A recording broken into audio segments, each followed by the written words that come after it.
Okay, so just to recap, that news conference wrapped up not too long ago. It's 7:45 this morning, and we now know that the mass shooting at the Pulse nightclub has left up to 20 people dead, at least 42 people hospitalized. Some staggering numbers coming in from Orlando police. Here's what they tell us happened. They say that this was a mass shooting, happened around 2 o'clock this morning, that there was an officer who was working at Pulse that got into a shootout with the shooter, who then went back inside, and that's when a hostage situation broke out. Sheriff Deming says the shooting is an act of domestic terrorism because during this hostage situation, Orlando police were trying to negotiate with him, and they were talking to people who were hiding in a bathroom, and that's how they figured out their plan to hopefully rescue those who were still inside Pulse Orlando while the shooter was in there, according to police, with an assault rifle and a handgun. And so around 5 o'clock, after talking to these people hiding in the bathroom during this hostage situation, the SWAT team had some tactics, used some controlled devices or explosions to get in there and rescue them. That's when there was a shootout with the shooter and police, 9 officers involved, but that's when the shooter was killed. That is when Orlando police say they killed the suspect, who we don't know who it is yet, but we know up to 20 people still dead inside the Pulse Orlando nightclub. We also know that 42 people have been hospitalized. Now, again, police say that the shooter might have had a handgun and an assault rifle, and then also some type of devices, and that's why we want to go to Sky 6 pictures. If we can get them up here, this shows where police right now are inside the nightclub investigating. Now, of course, the FDLE and the FBI are also involved. This is a massive, not only local, but state and federal investigation. But Dave Sprung has been watching the nightclub. Dave, now we know that the suspect may have had some type of explosive devices. That might explain the robot that you saw and all the activity. What have you seen since this news conference? Well, I'll agree with that, Nadine. I can tell you that I've seen a lot of the SWAT team members that were inside of the Pulse nightclub and actually across the street in this area here. They had congregated across the street. It was almost like a football huddle, and then they broke the huddle, and most of those SWAT team members have left. So that's a good sign. SWAT has now left the building. The robot is also gone. The robot was right here. It's no longer in the parking lot. What I have seen now is the bomb disposal unit that was around the corner from Pulse nightclub is now almost directly in front of it. So it's not really in front, but just a little off to the side. So they've now moved the bomb disposal unit to closer to the Pulse nightclub. So if they did find any explosives inside, that's where they will put it, inside of this unit here. It's that ball unit that you see on the back of that truck. So they would put the explosive devices inside of that bomb disposal unit and either detonate it inside of that unit or take it out to East Orlando, where they have a place where they also bury the units themselves. So as I've seen so far, SWAT units have left the building. They pretty much have left the area. There are still on scene, as you can see. They still have the trucks that are here, and they're on standby as well. But most of the SWAT units that were in the area or in the building itself have now left the area. Nadine? We'll keep an eye on that as that develops at the nightclub. Now we want to go out to Mike DeForest, who was just at that news conference. Mike, the police chief just said that this mass shooting was well organized and well prepared.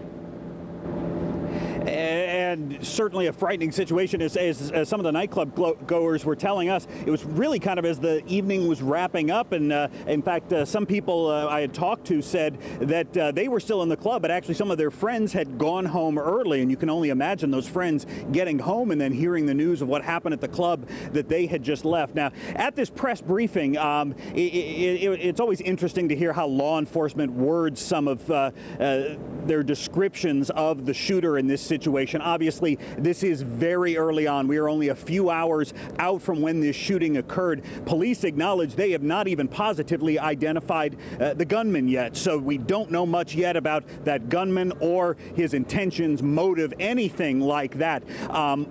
Right off the bat, though, law enforcement indicated this is what they called domestic terrorism. And I'm thinking back to some of the more recent mass shootings that we've had, particularly the one in Chattanooga, Tennessee, at one of the military facilities, as well as in San Bernardino. And originally, of course, everybody wants to know at the beginning of these things, was this terrorism? And law enforcement are able to say they believe it's probably domestic terrorism. The next question that we had here, that you have at home, and certainly everybody affected by this tragedy wants to know, does it extend beyond the United States borders? And one reporter here asked the question of the FBI, is it possible that this person had ties to radical Islam? And surprisingly, at this early stage of the game, the FBI agent indicated that they do have a reason to believe that this individual may have, quote, leanings. They said they said leanings. They're not saying it's definitive, but when asked the question about could this shooter have been motivated potentially by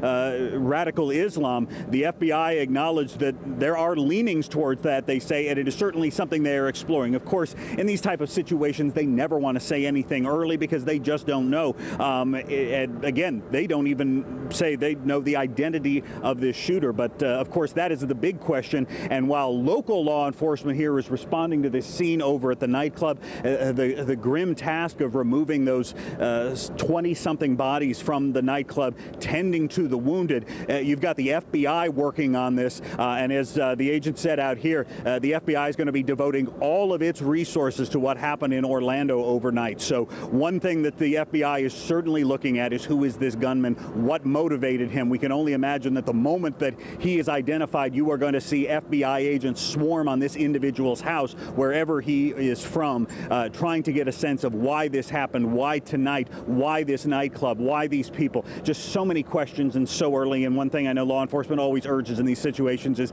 be patient. This information will eventually come out.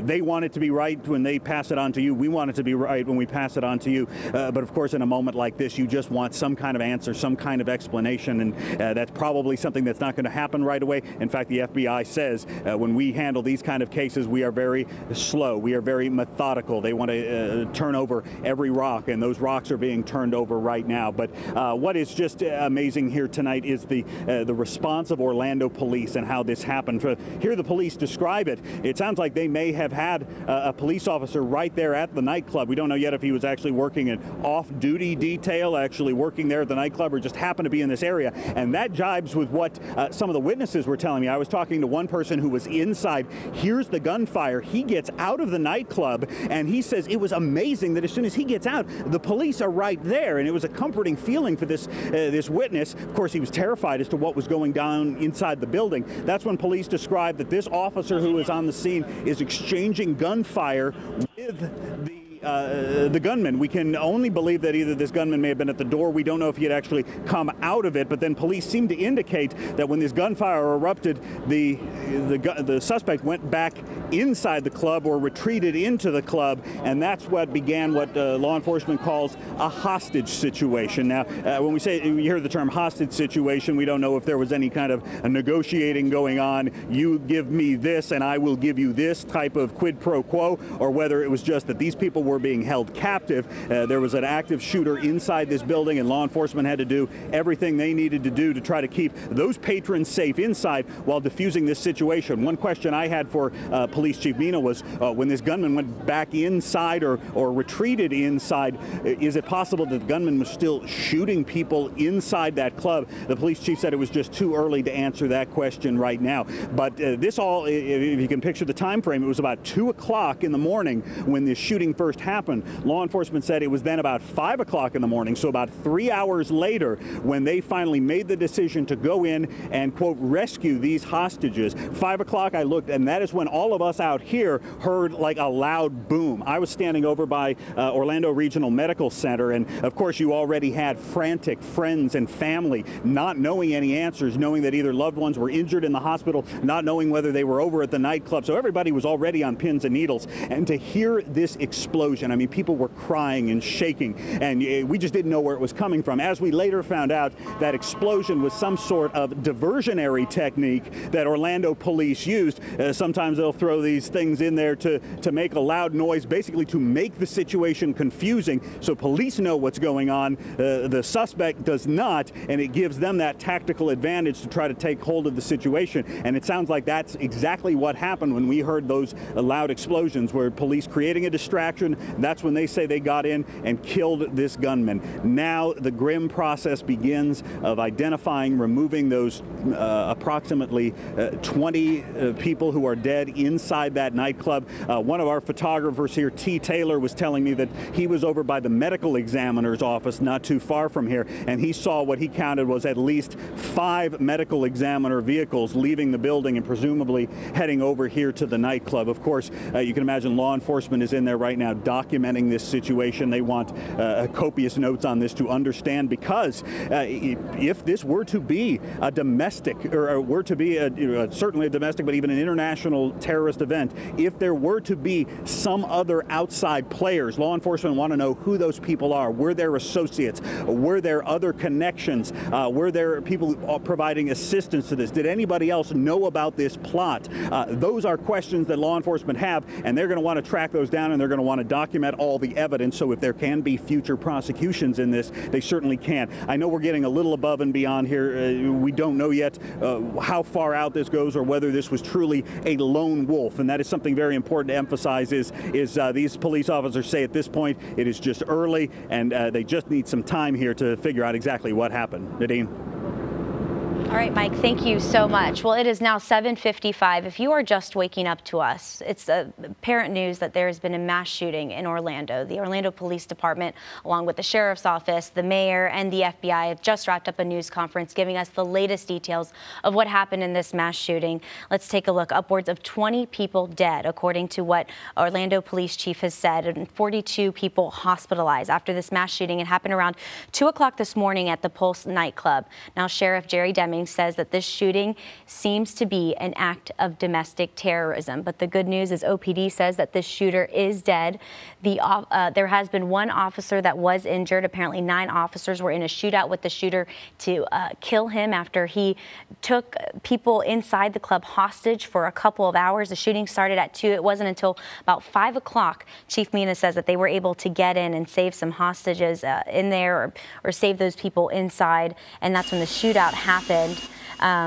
You can see these video of some witnesses being taken on a Lynx bus. It looks like they're headed over to OPD headquarters, because now they're trying to get more information on exactly what happened. And they say any witness can help in this point. And that's where Troy Campbell is live right now at Orlando Police Department, telling us the latest on what these witnesses are doing there. Troy?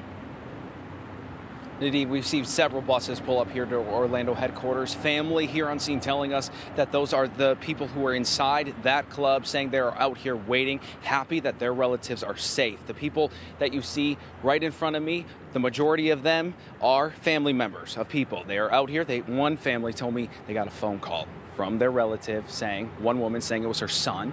He was very frantic. He said he, quote, saw everything. He is now inside Orlando Police Headquarters. We've seen several buses pull up. We've also started to see people who were once brought in from the bus start to exit out of there. So they are starting to, some witnesses are starting to exit police headquarters.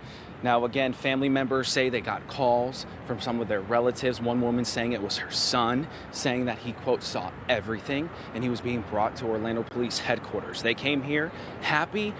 Their relatives were okay. How shows investigators, they're taking lots of witnesses into the police station. They want to hear from anyone who has seen everything, just like we saw in the press conference with our sheriff, our police chief, saying, if you know anything, we need you to call us and to tell us. So essentially, the majority of the people out here at police headquarters, they are waiting for their relatives to be taken out. Now, this was a big number of people. We saw dozens of people being walked out on these buses, several Lynx buses, people. So that's gonna, you can only imagine how many dozens of people each of those buses hold. Again, inside Orlando Police Headquarters, where they brought witnesses, people inside the nightclub, relatives out here saying they're thankful that their loved one is okay. However, they're very shaken up for obvious reasons. Many saying they got phone calls. So apparently, people were able to get on their cell phones. Obviously, we all have those on us.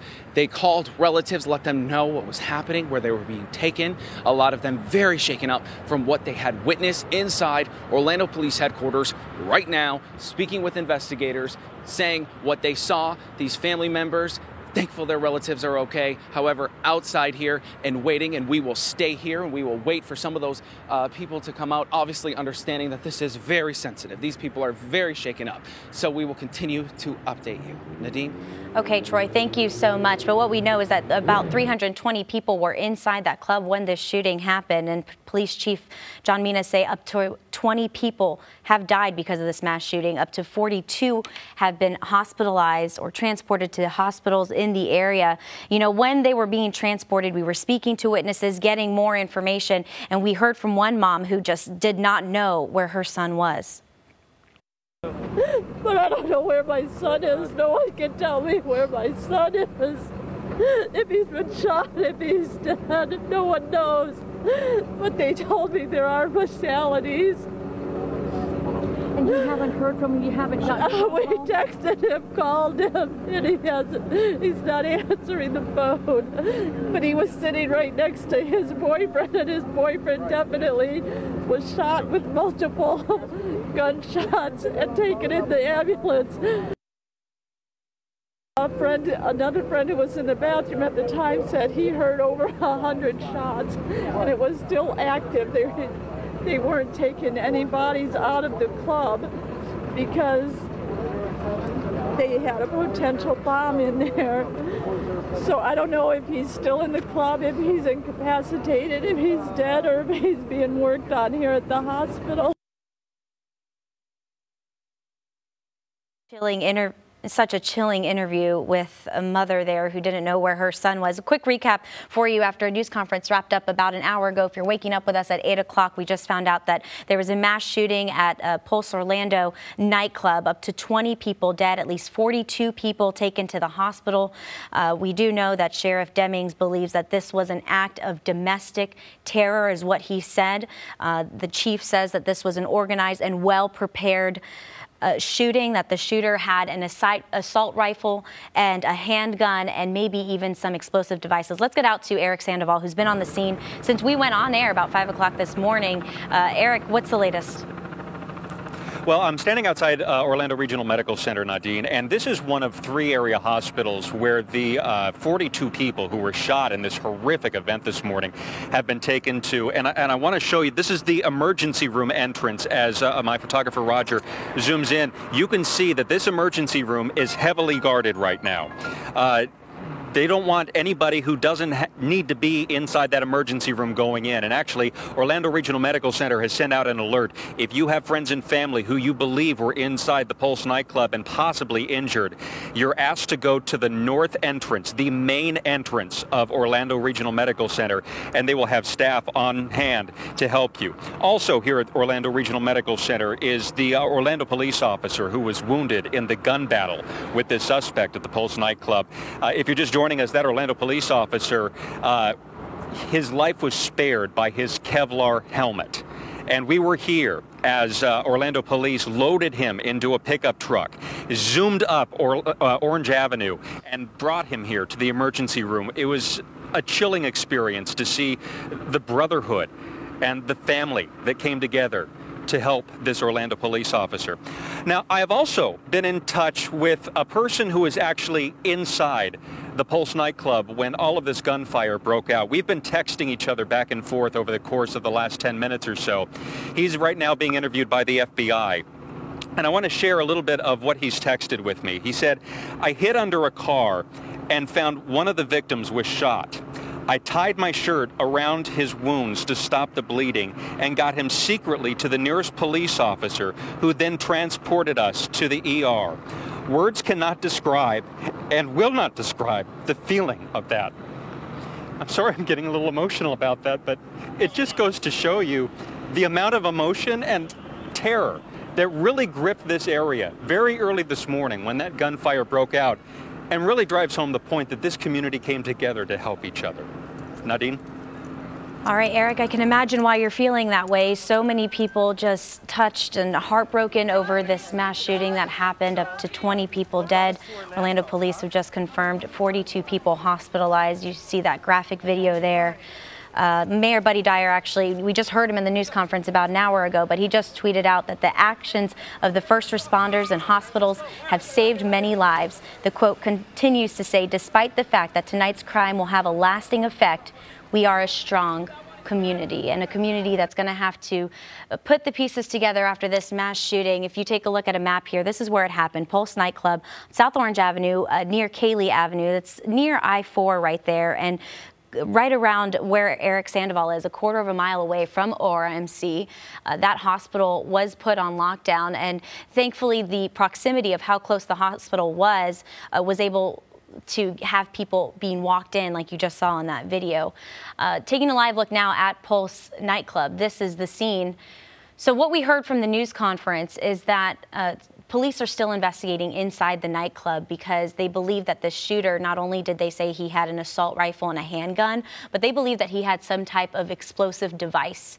I'm not sure if that was true, but that's what they're looking at right now. Dave Sprung has been watching the nightclub, and I'm not sure if this guy 6 will stick with us here, but we know that he was watching it and he saw a SWAT team go in and some robots. But let's listen to some sound from the FBI and how they're going to investigate this.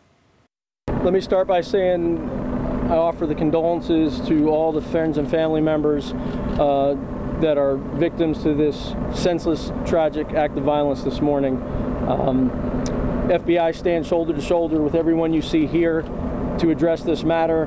We are not just looking at this from one perspective. I will tell you that every resource in the FBI will be brought to bear on this investigation. And I would echo what Mr. Banks just said, in that at this particular time, there's no reason to believe, we have no credible or singular information to suggest that there's any further threat to Orlando or the surrounding area or anywhere else as it relates to this particular incident.